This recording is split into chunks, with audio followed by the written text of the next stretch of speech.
Punto y seguido, nos acercamos aquí en Onda Cero en Más de Uno a la dependencia, la discapacidad. Lo hacemos de la mano de Alento, hoy con Laura Ramírez, que es psicóloga sanitaria y sexóloga de Alento, de la Asociación de Daño Cerebral Alento, que ya sabéis que está aquí en el barrio de Navia.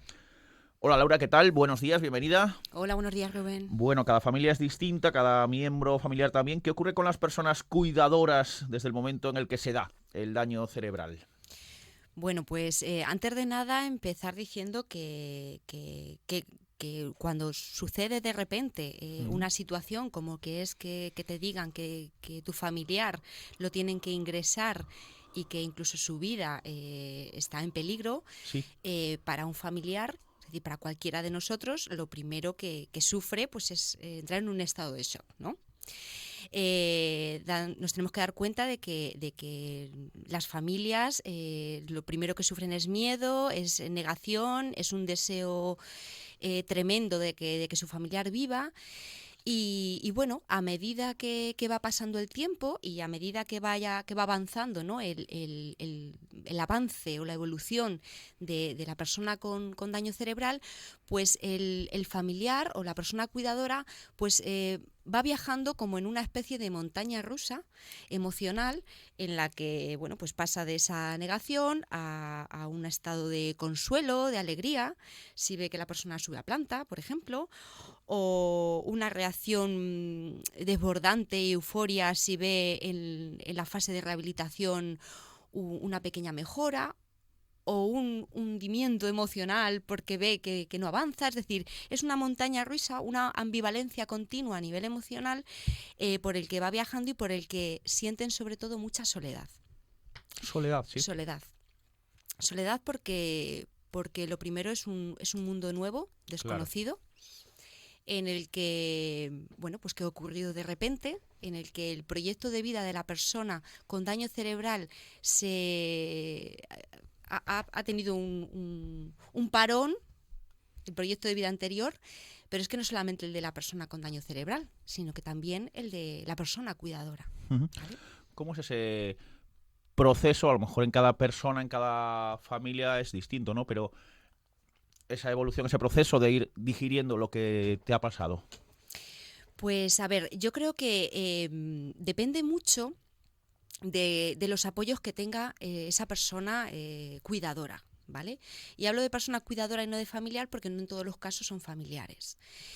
Eh, y tampoco hablo solo de familiares porque no todos los familiares están igual de implicados que la persona cuidadora principal, la que está todos los días allí prestando ese apoyo.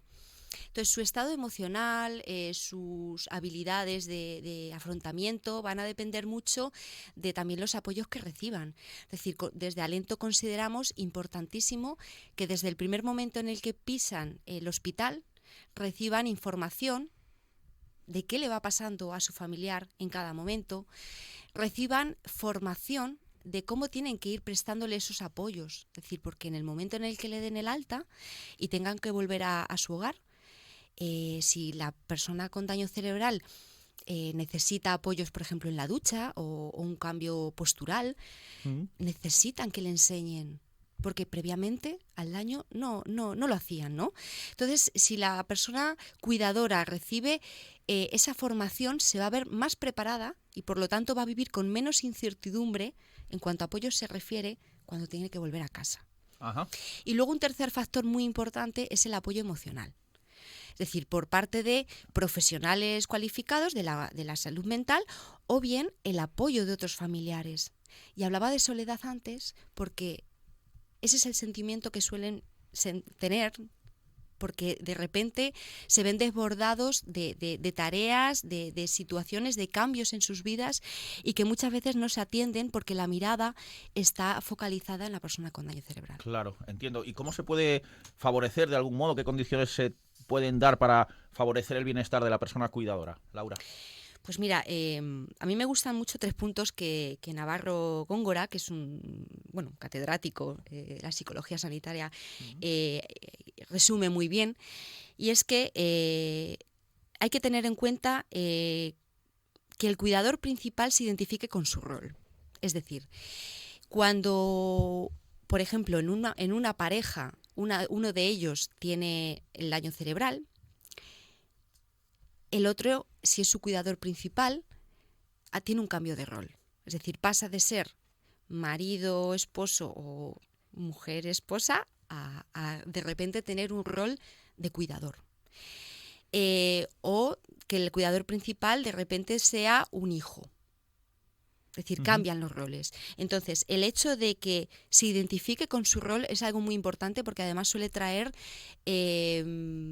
muchos conflictos en casa, ¿no? En la familia. Un segundo punto muy importante es que la persona cuidadora pueda disponer de momentos de respiro. Es decir, es que tu vida parece que de repente todo tu tiempo se vuelca en la persona con daño cerebral. ¿Y dónde quedan esos momentos para coger aire? ¿Dónde quedan esos momentos para poder tener ese espacio que también la persona cuidadora necesita, ¿no? Y luego también depende mucho del bienestar de la persona cuidadora el perfil de la persona con daño cerebral. Es decir, en primera instancia las personas cuidadoras suelen darle mucha importancia, como bueno, en otras ocasiones se habla de la parte física, ¿no? Es decir, yo deseo y ojalá si mi familiar caminase y volviese a moverse como antes, para mí sería lo más importante, pero a medida que va pasando el tiempo, y esto lo tenemos, hay estudios, ¿no? que lo dicen, el bienestar del cuidador, de la persona cuidadora, depende más de si no tiene, vamos a decirlo así, o si las secuelas a nivel cognitivo o a nivel emocional o del comportamiento son mínimas. Ya. Es decir, pesa más en el cuidado del día a día que la persona tenga secuelas a nivel cognitivo o a nivel emocional de comportamiento. Laura, ya para concluir es importante subrayar esto. Las personas cuidadoras también, por supuesto, tienen sus derechos reconocidos. Sí, por supuesto. Es decir, en ellas sí que casi siempre se les suele hablar de las obligaciones. Sí. ¿No? Pero hay que recordarles que tienen unos derechos. Y tienen derechos pues a cuidarse, a cuidar de sí mismas. A ser tratadas por respeto por su familiar con daño cerebral también. Es decir, parece que una persona cuidadora tiene que soportarlo todo y no. Es decir, necesita que se le trate y necesita que se cubran también sus derechos. Ajá. A experimentar sentimientos negativos. Es decir, la persona cuidadora no tiene por qué ponerse un disfraz de superhéroe que todo lo tiene que aguantar. También puede sentirse triste, también puede enfadarse. A reconocer, ¿no? Al final esos límites de fortaleza y de entereza. A decir no a las demandas excesivas, a recuperar esos espacios que tenía propios sin la persona con daño cerebral. Es decir, podríamos enumerar un sinfín de derechos, pero tenemos que empezar recordándoselo a ellos. Ajá. Recordándoselo que tienen que hacer uso de ellos, porque como siempre decimos, si no se cuida a la persona cuidadora, ¿cómo va a cuidar? Ya. Esto es Punto y Seguido con Alento, el mundo de la dependencia y la discapacidad en la radio. Laura Ramírez, que es psicóloga sanitaria y sexóloga de Alento. Gracias, Laura. Hasta la próxima ocasión. Gracias a ti, Rubén. Hasta luego.